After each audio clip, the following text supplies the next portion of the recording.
जो गिराया वो मंदिर था या मस्जिद था वाला साहब? मैं तो गया नहीं था, और इसके लिए ऊपर क्या था नीचे क्या था मुझे इतना तो मालूम है, नीचे हमारा मंदिर था। तो इसका मतलब है कि अब संविधान की परिभाषा हर कोई अपने अपने तरीके से ऐसा नहीं है, अपने अनुसार कोई परिभाषा नहीं करेगा, उदाहरणों से समझाने का प्रयास करेगा, क्योंकि बहुत सारे लोग होते हैं जो बहुत सीधी बातें नहीं मानते हैं। बड़े मियां छोटे मियां सुभान अल्लाह। मैं आपको अभी ताजा उदाहरण देता हूं। जब 6 दिसंबर को अयोध्या में बाबरी मस्जिद का ढांचा गिराया गया तो शिवसेना ने सबसे आगे जाकर के झंडा गाड़ दिया, हमने गिराया, और उसको बड़े गौरव से उसको ओन किया। गौरव तो है ही, बिल्कुल, इसमें कोई शर्म की बात नहीं है। मैंने तो कहा दिया, साफ कह दिया।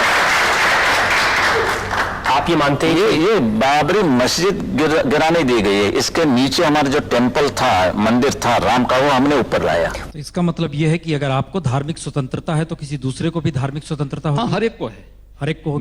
मैंने राम मंदिर निर्माण मक्का मदीना में करने की बात नहीं की। मैं राम मंदिर निर्माण की बात यरूशलेम में नहीं कर रहा हूँ, वेटिकन सिटी में नहीं कर रहा हूँ, मैं अयोध्या में राम मंदिर के निर्माण की बात कर रहा हूँ। बड़े मियां छोटे मियां सुभान अल्लाह। और कहीं पोर्शन था वो हिंदू संस्कृति की एक सिंबॉलिक बात थी। लेकिन लोग कहते हैं शिवसेना के तो वहां एक भी आदमी नहीं था। ना, ऐसे कैसे हो? नहीं तो बड़ी शर्म की बात है, और आप ज्यादा पूछेंगे तो सीबीआई मेरे पीछे लगेगा। भारत की व्यवस्था संविधान से चलेगी, किसी शरीयत से नहीं। धर्मांतरण संविधान के दायरे में? हाँ, क्यों नहीं, इस देश का संविधान धर्मांतरण की छूट नहीं देता है। लव जिहाद संविधान के दायरे में? बिल्कुल, लव जिहाद की छूट इस देश का संविधान नहीं देता। बड़े मियां छोटे मियां सुभान अल्लाह। कि इतिहास आप देखेंगे, हिस्ट्री टेल्स कि बाबर ने हमारे जितने मंदिरें थी और पूरे के पूरे मुसलमान जितने आए यहाँ, वो आक्रामक थे और उन्होंने पूरे हिंदू मंदिरें गिरा दी और उसके ऊपर मस्जिद खड़ी की दी। और अभी हम तो आजाद हो गए हैं, हमारे कर्तव्य है कि जो मस्जिद है वो गिराने के बाद हमारे मंदिर हम वहां खड़े कर देंगे। वैसे तो मैं चाहता हूं कि ये मुसलमान भी हमारे साथ शामिल हो जाए इस लड़ाई में, मिशन में।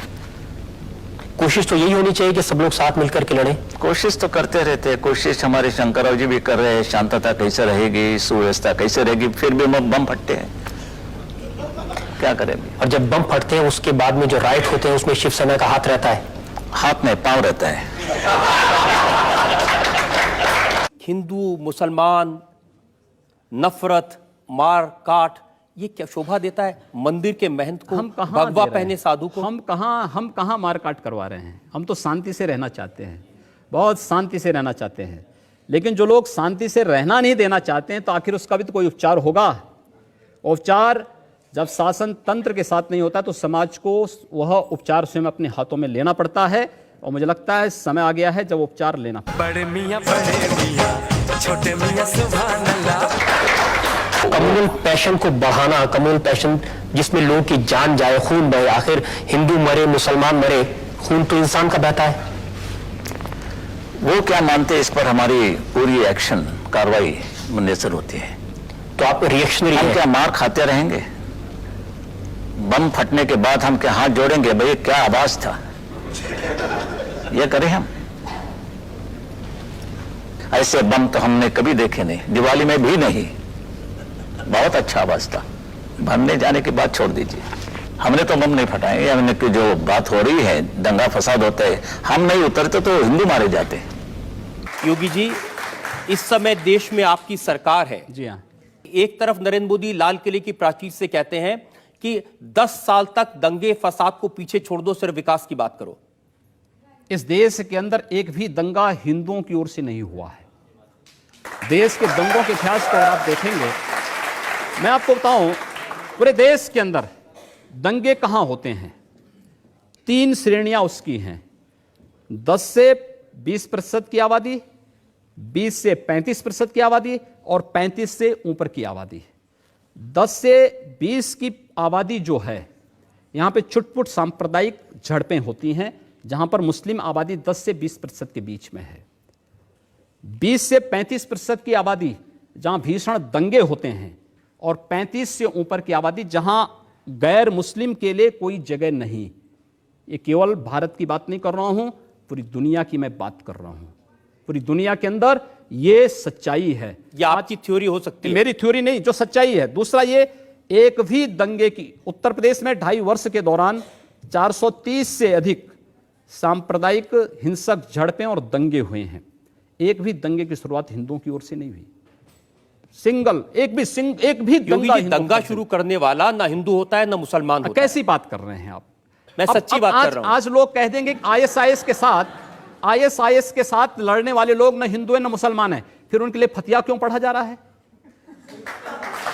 आप कहते हैं कि आतंकवाद की कोई जाति नहीं होती, और राम जन्मभूमि पर हमला करने वाले आतंकवादी जब वहां सुरक्षा बलों के हाथों मारे जाते हैं तो उनके लिए फतिया पढ़ा जाता है।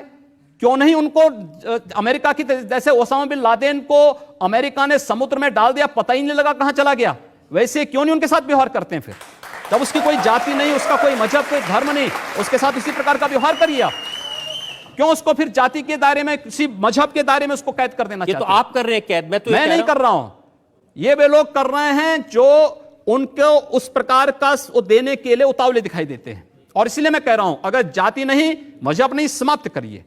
आतंकवाद की कोई जाति नहीं, कोई मजहब नहीं, आप उसके साथ उसी प्रकार का व्यवहार करिए। आप आतंकवादी है, मिट्टी तेल छिड़क करके आग लगा दीजिए, फेंक दीजिए उसको, जिससे पता ही ना लगे।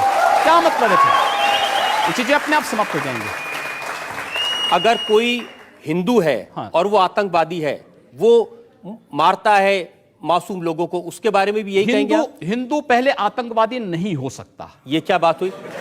मैं इस बात की गारंटी ले सकता हूं।